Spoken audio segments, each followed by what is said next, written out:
Welcome to Backstage with Richard Ridge. I'm back at the legendary Sardi's for part one of my interview with one of the most beloved stars of stage, screen, and television, Michele Lee, who is back on Broadway as Madame Marble in the musical phenomenon Wicked. Enjoy.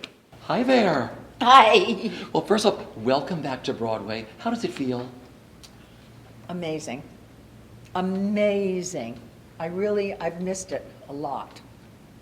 And being back... That was a very boring answer, but right. we'll just keep on going. I could be much more intelligent than you think. What's it like living in the world of Wicked? You can't describe it because, very honestly, and I've said this to everybody I meet who ask me about it, the show is so magical. It is magical. The audience, they don't just scream at the end of the show. The audience, several times during this musical play, get out of their seats. They scream so loud. Unfortunately, it's not for any of my songs. But if they painted me green, really green, I would probably look very close to the original. No. My character mostly does she's a character, so I do character singing. But anyway, no, getting back to it, I will say the people who have seen it recently always say one thing to me. It is like it just opened this year. I will say that, and this part I love about how they run Wicked. There are notes constantly, mostly in my dressing room.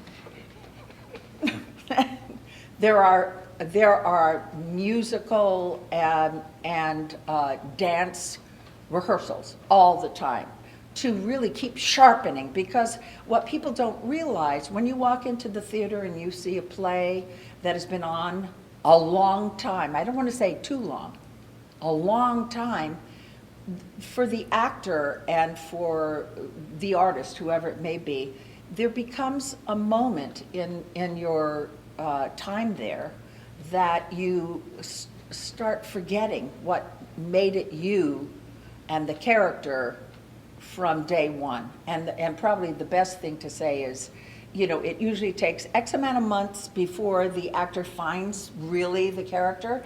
And then sometimes it's very difficult to keep that energy and sharpness going. The people in Wicked, I don't even know, I don't know how they do it. The actors, all of them, are so glorious. And the voices, unfortunately, they haven't given me the moment of time where I could prove myself. And I could. And then I'd be very popular, or popular. That's my younger voice. Go ahead. Imagine me green. Yeah. Okay, it's a phenomenon. This show has won over 100 international awards, played all around the world. Why do you think this show is so beloved by so many theater goers around the world? Well, obviously the message is one that we need to constantly remind people of, and especially because parents aren't afraid to bring their children who desperately want to come. Once they hear Wicked, the word gets out and people feel that they can bring younger people there. Well, it teaches you that if you're an outsider, you're really not on the outside. If you're green, you can be powerful. Yeah. You can win that trophy. You could do anything. There's no such thing as an outsider as this play proves. And of course, all of the magic that blows you away. I mean, obviously, on Broadway, you're used to seeing things flying, or lamps falling, or chandeliers, better. But, you have a little of all of that in this show, and then it's hysterically funny. Yeah. It really is. And I think that's it. It's really a play for all ages. Last week, I kid you not, taking bows, and I try to hide everyone because I should be in the center of the stage. Then there's this little, popular, I think, and the Green Witch with the voice that doesn't quite compare to mine, but they tell me to move over 4 spaces over, and I want to hit the wizard to get him out of the way. There was a man in the first row that was an adult, a man, crying. Something just wonderfully touched him. And there's a lot of surprises, certainly near the end of the show. It's what can I say? I'm not being paid for this. When did you want to begin to become a performer and sing? I was in the crib. I was in the crib. My mother said that by 3 months old, I was singing constantly. La, la. I just was so in love with my voice. So it was something that came naturally to me. And my father brought home what they call the trade papers, Variety Reporter or whatever it was. And there was an ad. And the ad said, singers must act, actors must dance, and so on and so forth. And he said, Michele, you have to realize that it's very difficult to do what you're trying to do. You're going to be stopped along the way so many times. You don't even have an agent. I want Mom to take you to this audition, and you're going to see what it feels like to get up on a stage and sing and learn your lesson. And so my mother took me, it was a little theater called the Ivar Theater in Hollywood, and she took me in, and there was this guy who had short shorts, real muscular legs, cowboy boots, and a cut-off t-shirt, and he was wearing a cowboy hat, and he was jumping on and off the stage, on and off the stage, telling people what to do and how to move. And so I fell in love. That was one. Jonathan Lucas, that was his name. And then I got up on the stage and I sang "You Make Me Feel So Young," Frank Sinatra, 1.5 choruses and a tag in the key of F. And at the end of my song, the producers, 2 of them, stood up, applauded me, stood up. So I get home and the phone rings, and my father gets to the phone, and they said, I got the job. I ended up doing this. It was a hit show in Hollywood. I first did a hit show in Hollywood. And then David Merrick saw it and brought it to New York. That was my first show. It lasted 8 nights, and my real name, Michele Lee Dusick. I remember. They said, you can't do Dusick. We didn't do ethnic names at that time. You had to have, Shirley Temple. And so we just cut off my last name, and I became Michele Lee, which is really my middle name. But Bert Convy was in that show with you, Oh my right? gosh, you know everything. Yeah. And Sheldon Harnick wrote special material, and Yes, Fred Ebb. absolutely. So what a learning. Absolutely, yeah, it was. No, everything I've done early in my career led me to this stage, which I love. I was always, people who know me from Knots Landing, a lot of that audience have no idea that I really started on the stage. Musical theater. Yeah. Well, let's get into playing Rosemary and how to succeed in business without really trying, first on Broadway and then in the film. Favorite memory? What comes to mind? Oh gosh, working with Bobby Morse, I would say. See, and I can get a little bit emotional because I did have a crush on him. And I couldn't say he mentored me, but he kind of did, because when I was on the stage, you never knew what Bobby Morse was going to do. In that day, he could be upstage, downstage, and in the middle at the same time. But he could milk a laugh for, Zero Mostel. I mean, it could go on forever. It's learning, I'm learning. And because I loved him so, nothing ever bothered me, ever. Whatever he did was fine with me, and all I had to do, my characterization was smile. That was it. And then he would teach me, you can't teach timing, but he would in a way. I would say a line on stage, and then it'd be intermission, and he'd say, hey, come in the dressing room for a minute, and I'd come in, and he said, when you say the line ABC, right before you say it, count to 1,000, 2,000, and then say it. Next time 1,000, 2,000 said the line, laugh! You know. So I would say the amazing Robert Morse, Yeah. who I've stayed friends with all these years. That was a career changer, that show for you too, Oh, wasn't no, it? yeah. It was honestly, even I had done 2 shows before that on Broadway, but it was when I became nationally recognized because the show was a Pulitzer Prize yeah. winner, and, you know, it was just an amazing thing. So I was in it for 2 years, and then I did the movie. What was that like? I had no idea what I was doing. Really? No, because, well, first of all, film is very strange. You know, I don't have to, probably everyone we're talking to here know already that when you're here, you're not really there, you're looking over the shoulder, and then they might move you over to a prettier background, and they'll shoot it, and, you know, and where do you look? On this side of the camera or on this side of the camera?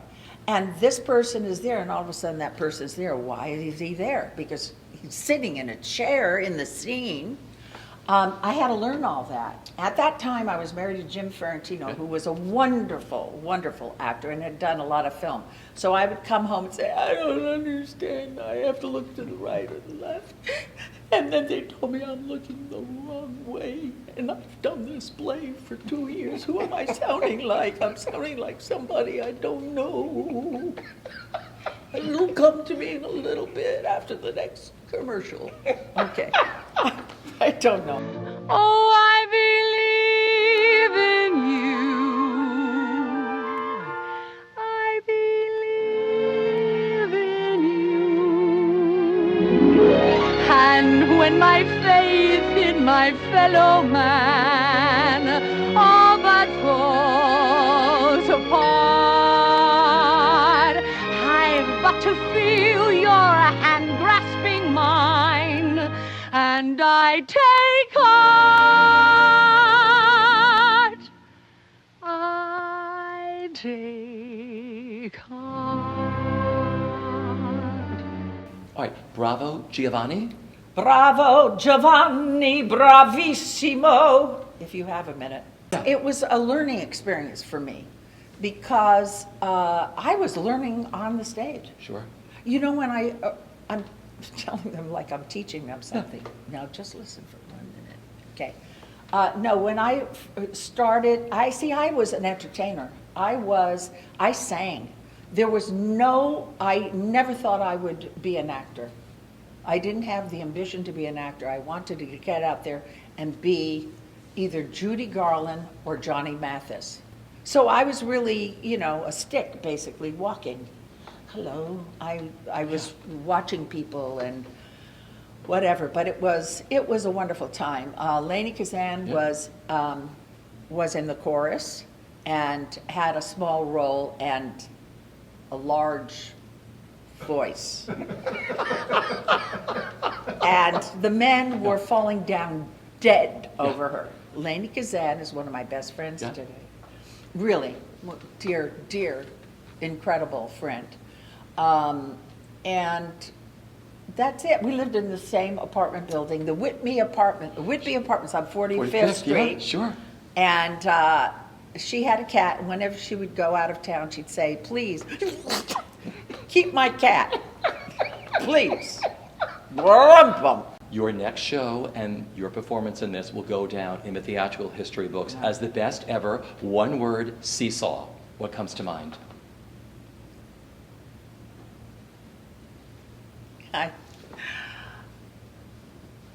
What comes to mind? It was an incredible moment in time for me. It was a character that was so special, and she hit me hard because of certain things. You know, actors use part of their personality, and they bring to the role whatever they can, but certain of the problems I had in my own life, okay, were felt in this character, and it was the character. So playing her, and I loved her so much. And the fact that I was able to do it like on the dime right now, and then, of course, working not just with Michael Bennett, God bless him, and being introduced to the first show for Tommy Tune, but there was Cy Coleman and Dorothy Fields. Yeah. Dorothy Fields' last show, and Cy Coleman, who remained a friend of mine forever, and until he passed. And so it is emotional for me. I felt the embrace, as you kind of put it, of the community. So it's something that you want to feel at some one moment in your life where you say, they liked me. Yeah. They really liked me. They really and I liked think you. Yeah. somebody once said that. Initials SF? Maybe. No, but everybody fell in love with you during that show. Anybody who was honored enough. I saw her twice at the Urs and twice at the Hellinger. Oh my I God. loved that. You know, you said Cy was like your teacher and you were a student, and it happened really fast. Your show-stopping final song, I'm Way Ahead, was like one day. Oh, Yeah. okay. I'm Way Ahead was a song that was sung at the curtain, and the powers that be thought that there wasn't enough of an emotional upheaval for and storytelling to encapsulate what had happened to this character at curtain, so they requested an embellishment. Cy Coleman picked me up in a yellow cab on the way to rehearsal, and he opened up all this music, which became a soliloquy around I'm Way Ahead. We walked upstairs to rehearsal hall to a very old, out-of-tune piano, and he taught me it, which I have to this very day, Cy teaching me the song, and we opened on Broadway the next night. Yeah. The next night. Though it's you I must forget, I can't let myself regret it. I'm way ahead, so that's that. I loved, I lost. It's a heart, that's all it cost me. I'm way ahead, my chin is up. My hands are steady now. Come on, you dream new life. I'm ready now. The Tale of the Allergist's Wife. Again, being back on the stage Yeah. with Charles Busch's incredible, intelligent writing about a woman who wasn't played. But I was right by her side. No, it was Tony Roberts. Roberts and Linda and me. And it was this incredible, enigmatic character who you never really knew who she was or where she was. And that's what I loved about it. Because what I did is, in my own brain, every night, I'd do something else. I would say, okay, you're really Johnny Appleseed, and you're just flying around to people's homes and planting these little seeds to stir up something in their home, to make the home a little happier. Yeah. And then the next night I'd just be a bitch, you know, who came to really annoy people. But Lynn Meadow, who directed it, you know, just said, as long as it's between here and there, dream. And of course, I love Charles Busch, and it's that play is hysterical, really, really funny. And then, gosh, I don't know what else to say to it. That's but wonderful. yeah. Yeah. I want to get into film and television. You have produced and starred in many TV films. I want to talk about Color Me Perfect, which you wore many hats. You were brilliant in that film. Thank you. You wore many hats, didn't you? Like 4 different hats, like for the first time? Yeah, not for the first time because Yeah. I had directed before. Yeah. But I did, you know, I had to get approval to direct a movie. It was a Lifetime special event movie And yes, and I produced the movie also. I came in on time and under budget. Yeah. That's what they care about. But as far as directing is concerned, I will tell you a little something that sometimes people know or not. I directed Tyne Daly. Oh, you know that? No, I directed, and I could correct her, but don't you dare. I directed Tyne Daly in her first musical ever on stage in a regional theater. I directed her as Nancy in Oliver. And she actually auditioned for me. Some of the people, they said, yeah, we know she's a good actress, but can she sing? I said, number one, does it matter? Yeah, and then I directed a lot of television. Yeah. And you know what? As much as people say, why were you in Knots Landing for so many years? Knots Landing afforded me X amount of months off a year. And I studied FII. I studied FII, also known as CIS and AFI. But no, I had already been directing, but I really sharpened some tools. I probably, if I wasn't doing what I'm doing, although they don't let anyone over 40 direct, I probably would direct film again if I could, but I let it go. Yeah. So, you know, that's what happens when you wear many hats. No, but you produced, you directed, you wrote, and you starred in Color Me Perfect. Oh yeah, I was the first woman. yeah. You're not going to say it? Good for Say you. it. I You were the the first woman ever to do that. I don't know love if they've that. done it, but Barbara Streisand Yeah. did it with motion pictures. No, but you were the And I- first Yeah. to wear all those hats. Yeah, I'm not sure if anyone has done that Yeah. since.